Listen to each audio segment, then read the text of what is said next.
namna hii.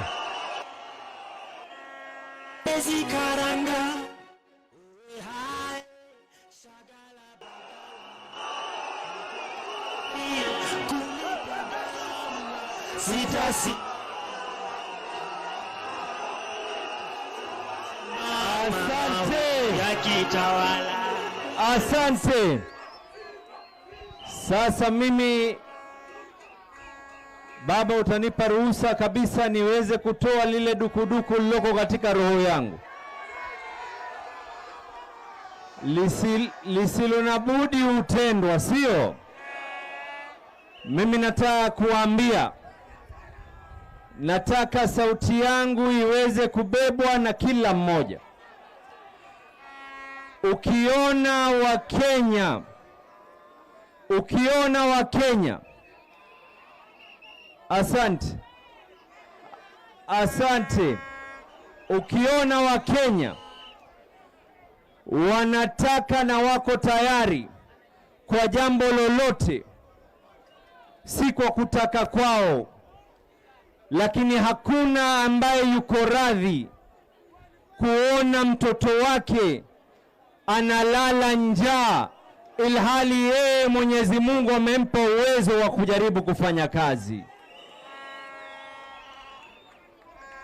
Ukiona watu wako tayari kujitoa mhanga, si kwa kutaka kwao, lakini ni hayawani peke yake ambaye hatojali mtoto wake na familia yake.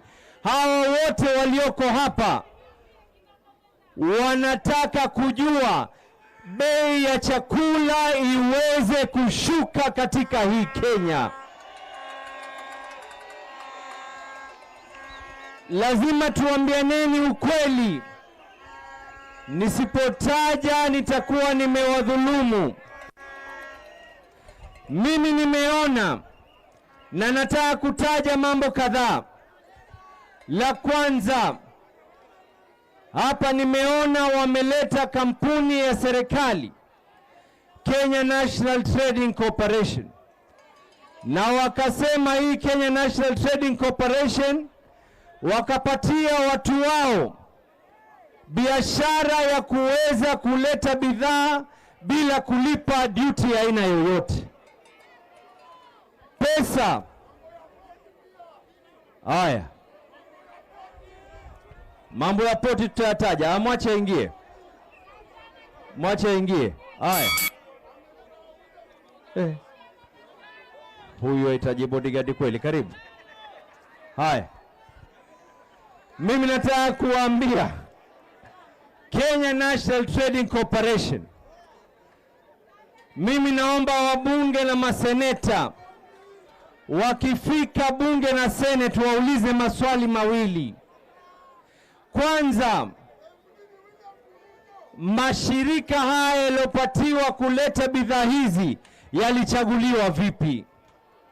Pili, ni maduka gani na yalichaguliwa vipi yale maduka ati bei ya unga na bei ya chakula iweze kupelekwa chini? Mimi nataka kuuliza hisabu ambayo kwamba ni hisabu ya kipumbavu. Pesa iliyoweza kutolewa kuweza kutoa ushuru ni bilioni, nisikieni kwa makini wana Mombasa, bilioni 51.6. 51.6 billion is the amount of money ile ambayo kwamba watu wangelikuwa wameweza kuipata lau ile bidhaa ingelikuwa imelipiwa duty. Pesa ambayo ni ya subsidy, ile ambayo ilikuwa bei ya chakula inashuka, ni takriban bilioni 5 peke yake. Sasa unaenda kutupa noti, unaenda kuokota shilingi. Ni akili aina gani hiyo? Ni akili aina gani hiyo? Jambo la pili, mimi nimesikia fununu na wasinione siko bunge wakaona nikiwa gavana nyamaza kimya. Nimesikia fununu ya kuwa wana mpangilio kuweza kujaribu kubinafsisha bandari ya Mombasa. Siku hiyo ndo watajua ya kwa mafuta na maji si mwana ndugu na shangazi. Bandari ya Mombasa iweze kuwafaa hawa vijana walioko hapa ambao hawana makazi. Hapo hakuna negotiation yoyote iliyoko. Mimi nimeona wengine. Aya. Nimeona wengine waliweka ile roadblock barrier, wanazuia baba barrier kutoweza kupita. Sasa mimi nataka kuambia, badili kupoteza risasi na rasilimali ya polisi kwa kuzuia mambo hati sijui, we will face you with the full wrath of law.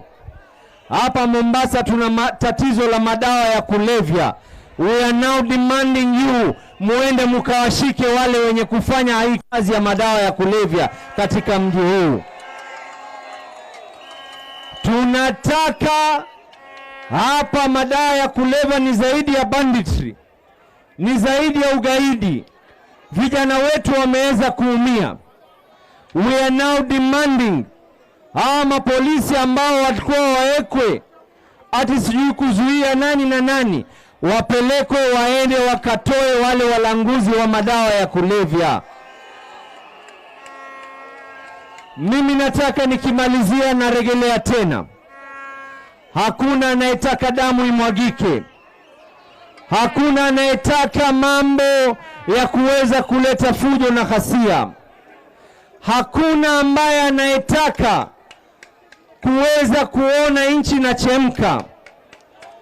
Lakini mimi nawaambia tena, tusipozungumza leo, kesho tutakuja kupigwa misumari ya kichwa, kwa sababu tutakuwa hatuna hata njia.